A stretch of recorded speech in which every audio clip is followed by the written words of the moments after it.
My advice to the history house or museum which has a Victrola in its collection regards keeping it running if you're using it as a demonstration model, as they do here at the Ringstorff House, is to, first of all, after every run of a record, replace the needle on it. Maybe after every two if you want to push it, because as a needle runs, it is worn down.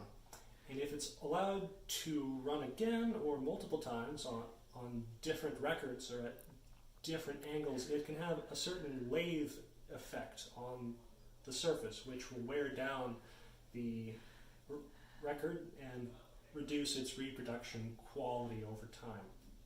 It's not necessarily necessary that it be maintained heavily. These are fairly low maintenance machines.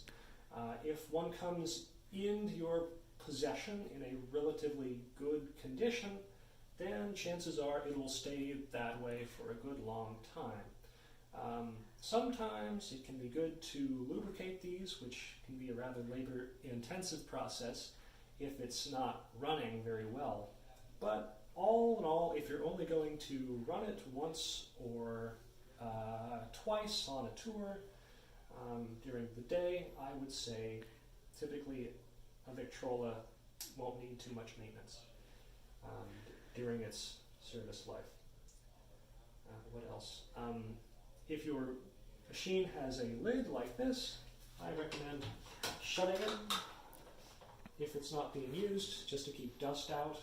And when it's running and you're playing music, it's also a good idea to shut it and open up the doors instead, so that you get the sound out, the sound of the music, and less sound from the reproducer, which makes that noise that we're all so familiar with.